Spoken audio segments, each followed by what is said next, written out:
I've passed by the Newbury Green hundreds of times and have always noticed this 19th century schoolhouse, so I thought I'd pay it a visit.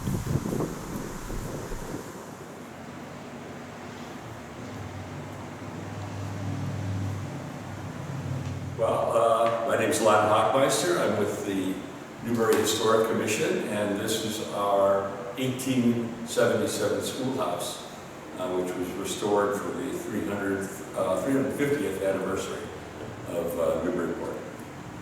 It is a one-room schoolhouse that served the Old Town area of Newbury, and it was replaced in 1877 older schoolhouse, which was smaller than this one. This one has 3 windows on the side. That old one we have pictures of has 2. And we have pictures of the classes, the size of the classes, and you can see from that they needed a new schoolhouse. Tell me why the desks are different sizes. The desks are different sizes because actually 1st, 2nd, 3rd, 4th grade, in my case, when I went to a one-room schoolhouse. And the way this is arranged, we have the older children in the back, the younger in the front. And to me, that seems like it would be difficult to teach. In my school, we had 1st, 2nd, 3rd, and 4th grade. The 1st and 2nd graders didn't work independently very much, and so the teacher could focus on them. The 3rd and 4th graders you could give assignments to and then let them go off and read a book or do some math or arithmetic, things like that. My mother attended a school exactly like this in West Gloucester. My school was different in this way. The entryway in the hall here is about 5 or 6 feet wide. Ours was close to 10. And that was our coat room on this side. And the second one, which was probably the girls' entrance and the boys' entrance, since I went to school in the 1900s, we had 2 bathrooms back then. This school had an outhouse, which they would get to out the back door. The school it replaced had an outhouse over here, which you got to out the front door. So everything had changes. My school was also completely 180 degrees rotated. My teacher was over there. That was a fairly busy highway, and there were no windows there. So I had blackboard, blackboard, blackboard, blackboard, and then windows on this side.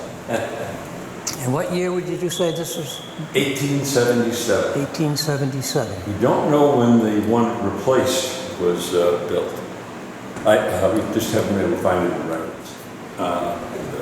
Newbury is historically, Newbury has the longest existing, this is my understanding at least, longest and most complete set of records of any town in the United States. They go back to 1635. And we have records of everything, all the expenditures for the school. We know, for example, that Nathaniel Dole, who lived across the street in 1875, chopped wood and brought it over here and sold it because we've got records of him being paid for firewood. He was the town surveyor at the time. That's the house that I live in across the street. His children went here because we have pictures of his youngest son, Daniel, who owned this home over there in 1950 yet. And there's only been 2 owners since then, and I own it now. There's the plumber house right over there. And this is the summer school. That's our summer school. So a little bit smaller class, same teacher, same kids. This is the winter school district, and you can see why with that many children, if 1/3 of the schoolroom was gone, they wouldn't be able to house it. And this is Daniel Dole, who walked across the street and went to school here.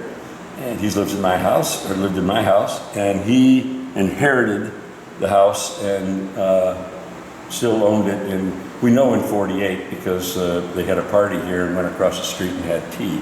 It's in the records. Who's the teacher today? Who's the teacher? This one here is Miss Mary J. Peabody. She was the teacher when the school opened. Oh. That particular year, let's see what we got here. She had 25 students. She earned $30 I really see about $30 a month. Yeah, and the kids averaged 9 years to 12, average 9 years, it was a 12-week term. Now, in those days, women teachers had to be a miss, no married ladies. Is that true? Yeah. I don't know. Oh, yeah. I didn't know that. Right up till I was in school. Wow. All the public school women teachers were miss. And they are. And this teacher here, interestingly enough, and I would find her name because I don't remember it. Oh, Abbott, she's Miss Abbott. And we've got her first name, I just don't have it in here. Miss Abbott. So she's the only pictures that we have of a teacher with students. We have that one, and we have this one. And she was fired. Oh, my goodness. For incompetence because 3 selectmen came over here to watch her teach and her teaching methods. The boys were having a particularly hard day that day and were unruly. And the selectmen went back to the office and said, she's obviously, the kids are obviously out of control, and they fired her. Maybe not. Yes, just to draw a staff on the blackboard. Yes, I knew that. Right, yeah. Right. Because they had mimeographing back then, but it was expensive. Yeah.